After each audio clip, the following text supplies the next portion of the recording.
Welcome back to another edition of My Voice is a Weapon podcast. I'm your host, director, and producer. I'm Rod Grum. Shout out to Louisiana, Pennsylvania, and Nebraska, where we've got new followers of the podcast. Thank you very much. Let's keep the podcast growing. And today, the first thing I want to do is correct myself. I made a mistake yesterday. When I was talking about Metallica's song Four Horsemen, I assumed that it was that Dave Mustaine was still playing in the band back then, but apparently he actually wrote the whole song. He was the one responsible for the whole composition, but he didn't actually play the song. This was already Kirk Hammett was already chosen as a replacement, and Dave Mustaine was kicked out. So I wanted to apologize for that. Correction made. Let's move forward.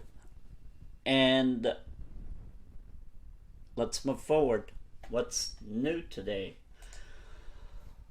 Well, we've seen, as I mentioned a couple of days ago, that we seem to be finally on the road of the end of the pandemic. However, a few governments are still making wrong decisions. I'm not even gonna say mistake, because we all know where I'm going with this. They're making wrong decisions. I was told, well, I wasn't told. I heard a conversation today. And the interesting thing is, some countries are having confrontational issues inside their government. When I say this, I'm going to exemplify here by telling you what I heard out of this conversation. Now, I didn't really hear everything, but the bit that I did hear is Argentina, a country that I personally am very familiar with, especially being born in Brazil. We're neighbors, but also because family members are from Argentina, so I will give myself the liberty to say that I have quite the knowledge about that country. All right. So one of the things that is going on over there is some of the local governments are shutting down. We all know Buenos Aires is the capital, but some of the other states around the country are completely shutting off, and apparently they're going to war against the presidential government listed in Buenos Aires. And they are not agreeing with what the government is trying to do, which is shut everybody off. Nobody works, business are closed down. And this is what I talked about already. That's a mistake. You can't force people out of work. You can't force people to be in their homes without working, because they either have to pay rent, they either have to feed their family, they have a bunch of expenses that they're expected to be paying. Now, if you, as a person in power of a government, want to shut everybody down, force them out of work, the least thing that you could do is give them financial help. Give them a way for them to be financially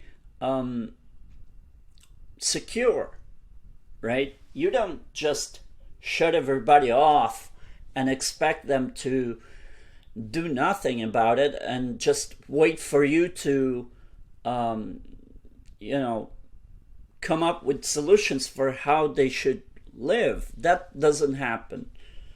And I think now finally we have confrontation between governments inside different countries. Argentina is an example. Some states are shutting off their connection to Buenos Aires completely because they don't agree with the ways of the president of the country right now. Now, I can't really remember the president's name. He's been elected a couple of years ago, if I'm not mistaken, maybe longer. But he runs.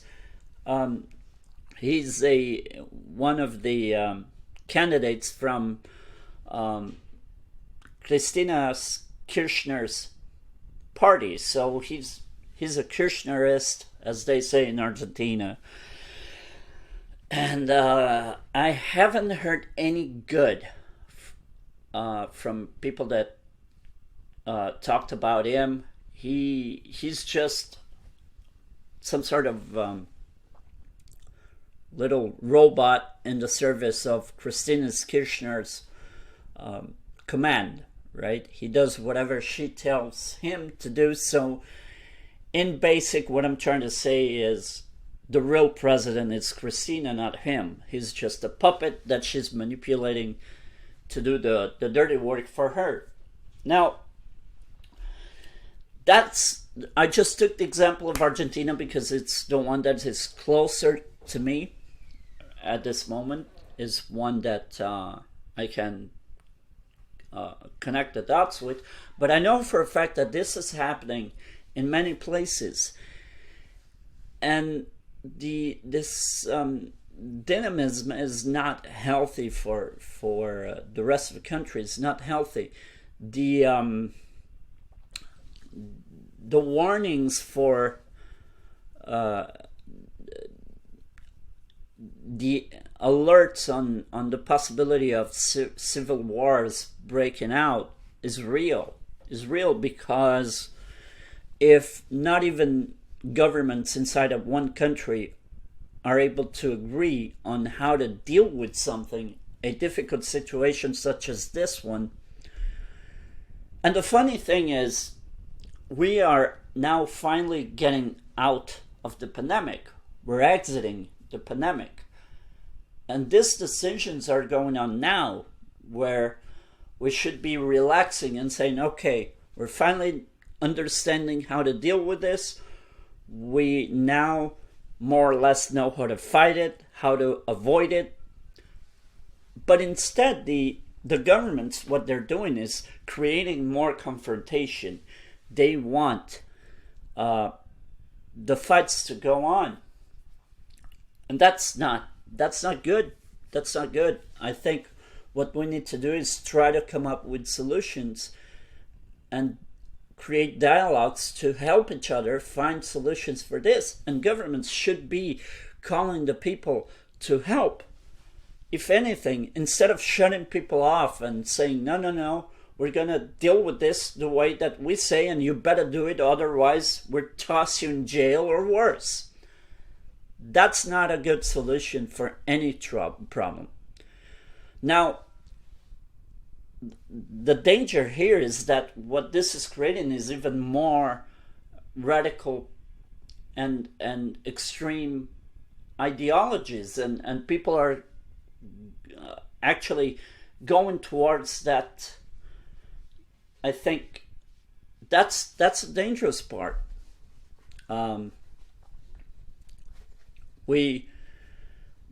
This is why I think freedom of speech is so important, right?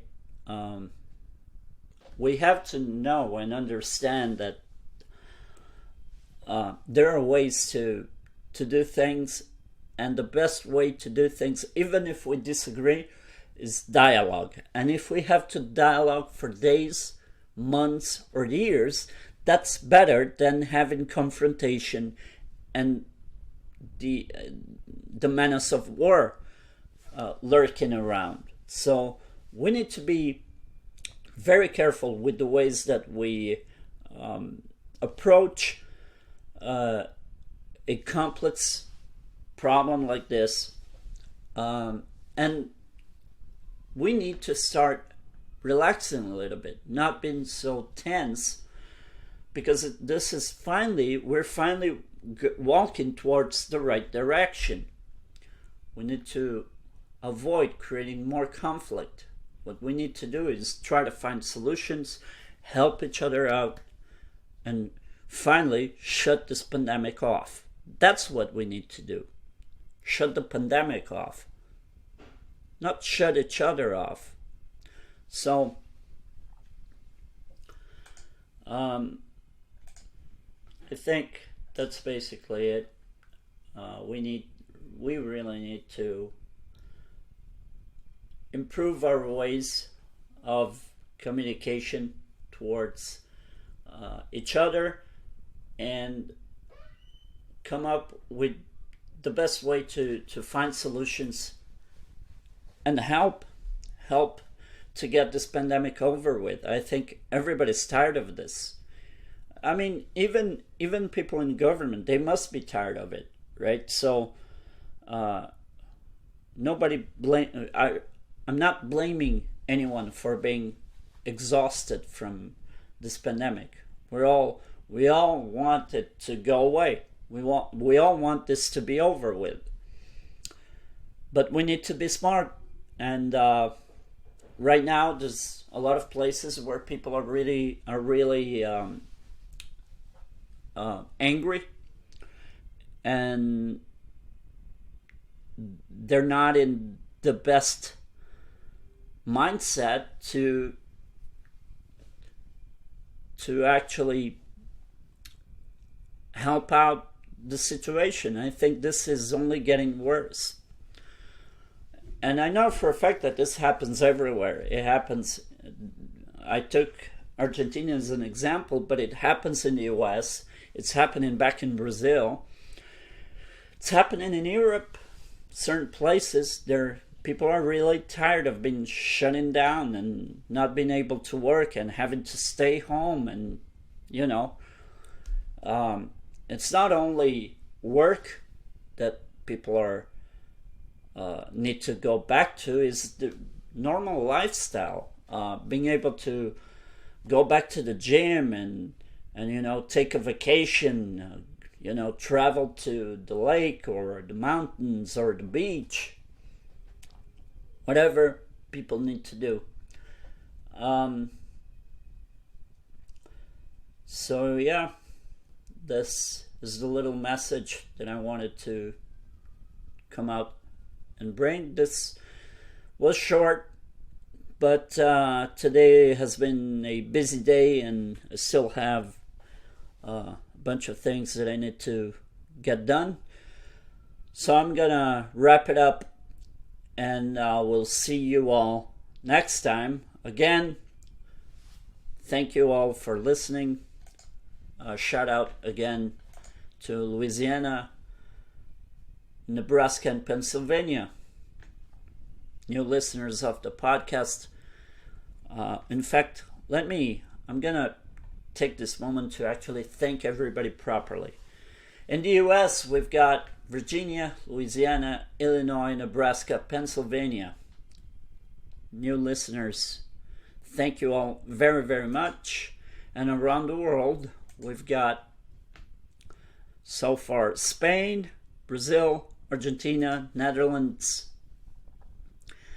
Canada, shout out to Canada, Germany, United Kingdom, Chile, Czech Republic, and France.